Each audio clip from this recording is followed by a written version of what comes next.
Mentari berseri cahaya dipancarkan. Segala ternak berlari dari peternakan. Barang siapa meninggalkan diri, ia akan direndahkan. Dan barang siapa merendahkan diri, ia akan ditinggikan. Saya Pastor Petrus Suharjono SCY mengaturkan kepada Anda sekalian salam kasih hati kudus Yesus dan berkat Allah yang Maha Kuasa dalam nama Bapa dan Putra dan Roh Kudus. Amin. Pada kesempatan ini bersama-sama kita akan mendengarkan dan sekaligus merenungkan bacaan Injil dari Injil Matius bab 23 ayat 1 sampai 12.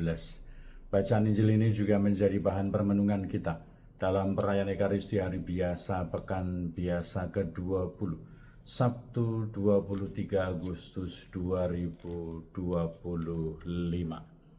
Sekali peristiwa Yesus berkata kepada orang banyak dan murid-muridnya, ahli-ahli Taurat dan orang-orang Farisi telah menduduki kursi Musa.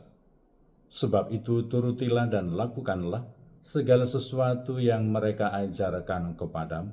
Tetapi janganlah kalian turuti perbuatan mereka, karena mereka mengajarkan tetapi tidak melakukannya. Mereka mengikat beban-beban berat, lalu meletakkannya di atas bahu orang, tetapi mereka sendiri tidak mau menyentuhnya. Semua pekerjaan yang mereka lakukan hanya dimaksud supaya dilihat orang. Mereka memakai tali sembahyang yang lebar dan jubah yang panjang. Mereka suka duduk di tempat terhormat dalam perjamuan dan di tempat terdepan di rumah ibadat. Mereka suka menerima penghormatan di pasar dan suka dipanggil rabi. Tetapi kalian, janganlah kalian suka disebut rabi, karena hanya satulah rabimu, dan kalian semua adalah saudara. Dan janganlah kalian menyebut siapapun Bapa di bumi ini, karena hanya satu Bapamu, yaitu Dia yang di surga. Janganlah pula kalian disebut pemimpin, karena hanya satu pemimpinmu, yaitu Kristus. Siapapun yang terbesar di antaramu, hendaklah ia menjadi pelayan. Barang siapa meninggikan diri akan direndahkan, dan barang siapa merendahkan diri akan ditinggikan. Demikianlah sabda Tuhan. Terpujilah Kristus. Saudara-saudari yang terkasih, selamat pagi. Bagaimana kabar Anda hari ini? Semoga selalu sehat, berbahagia, bergembira, bersukacita luar biasa, dan senantiasa merasakan kasih dan penyertaan Tuhan di hari yang baru ini.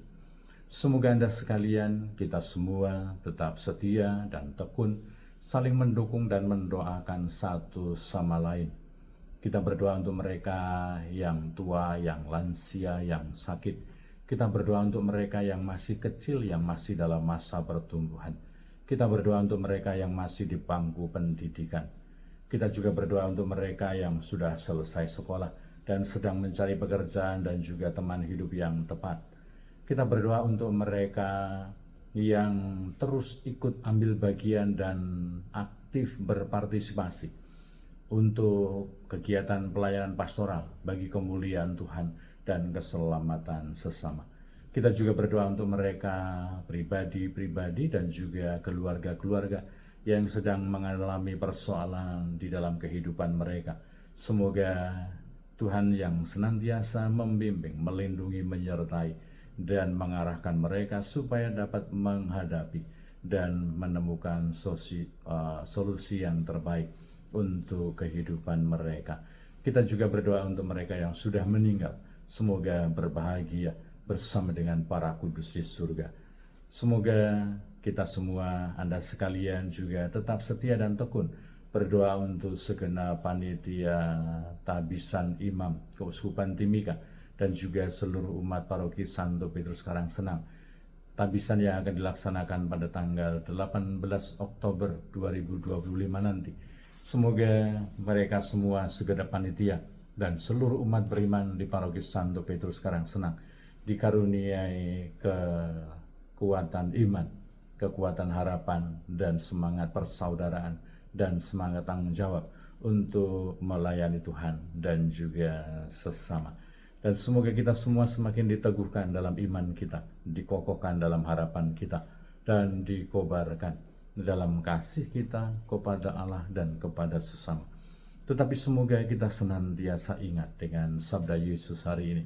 Barang siapa merendahkan diri akan ditinggikan, dan barang siapa meninggikan diri akan direndahkan. Semoga keaktifan kita, perjuangan kita, pergumulan kita, keaktifan kita sebagai orang beriman tetap dilandasi oleh semangat rendah hati, hanya untuk kemuliaan Tuhan, ad maiorem Dei gloriam, bukan untuk kehebatan dan juga bukan untuk pujian pribadi, tetapi semua hanya demi karena kemuliaan Tuhan. Dan kiranya nasihat yang disampaikan oleh Yesus kepada kita semua, kepada orang-orang yang ada di sekitarnya pada waktu itu, kepada orang banyak dan murid-muridnya, bahwa kita semua diundang, diajak untuk mendengarkan pengajaran yang baik, pengajaran yang benar, yang telah diberikan oleh mereka yang memang diberi wewenang dan kuasa mengajar. Katakan tadi bahwa ahli-ahli Taurat dan orang-orang Farisi telah menduduki kursi Musa. Itu artinya wewenang mengajar ada diberikan kepada mereka. Dan Yesus menasihati para muridnya dan orang banyak, supaya karena hak itu telah diberikan, karena kuasa itu telah diberikan untuk mengajar, maka pengajaran mereka tentu saja kita anggap saja itu adalah benar, dan kita percaya bahwa itu baik. Maka kita perlu upayakan, kita perjuangkan di dalam kehidupan kita. Dan tentu saja di dalam kehidupan kita sebagai pribadi, sebagai orang beriman, ada banyak karunia Tuhan yang diberikan kepada orang-orang di sekitar kita untuk membimbing kita, untuk menasihati kita, untuk mengajar kita. Dan semoga nasihat mereka yang baik, pengajaran mereka yang baik, tuntunan mereka yang baik kita dengarkan, kita upayakan. Semoga kita tidak gagal fokus, semoga kita tidak salah fokus, hanya justru mencari kesalahan dan juga mungkin hal-hal yang tidak baik, yang tidak benar, yang mungkin mereka pernah lakukan, para pengajar, para penasehat, para orang-orang yang dikaruniai dan diberi kuasa untuk memberikan pengajaran dan tuntunan. Semoga kita menuruti sabda Yesus hari ini. Kenapa? Karena memang dari kita sebagai pribadi manusia tidak ada yang sempurna. Hanya Yesus yang sempurna. Dia adalah Allah dan Dia adalah manusia yang utuh, yang sempurna.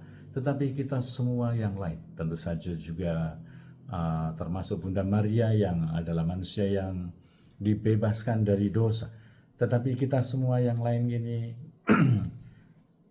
pernah mengalami kesalahan dan dosa. Dan kalau kita berfokus hanya mencari-cari kesalahan dan juga kekurangan orang, maka kita tidak akan, atau kita akan kesulitan untuk menemukan hal yang benar, hal yang baik, nasihat, pengajaran yang sangat berguna untuk kita.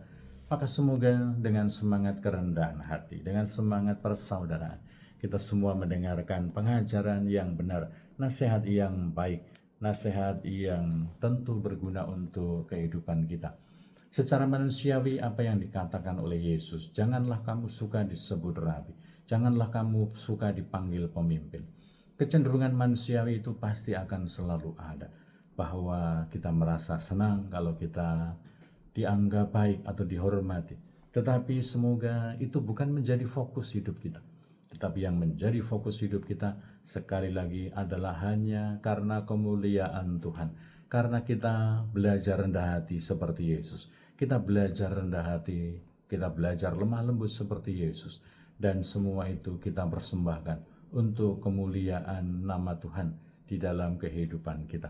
Kita sebagai pribadi-pribadi yang beriman dan percaya kepada Yesus Kristus, semoga selalu rendah hati. Semoga terbuka bagi pengajaran dan nasihat yang baik, bukan salah fokus, bukan memiliki fokus yang berbeda, bahwa kita adalah pengikut Kristus, bahwa kita semua tidak mencari-cari kesalahan, tetapi kita berjuang bersama menjadi pribadi-pribadi yang benar di hadapan Tuhan, di hadapan sesama, dan senantiasa rendah hati, penuh kasih kepada Allah dan sesama. Berkat Allah yang Maha Kuasa dalam nama Bapa dan Putra dan Roh Kudus. Amin.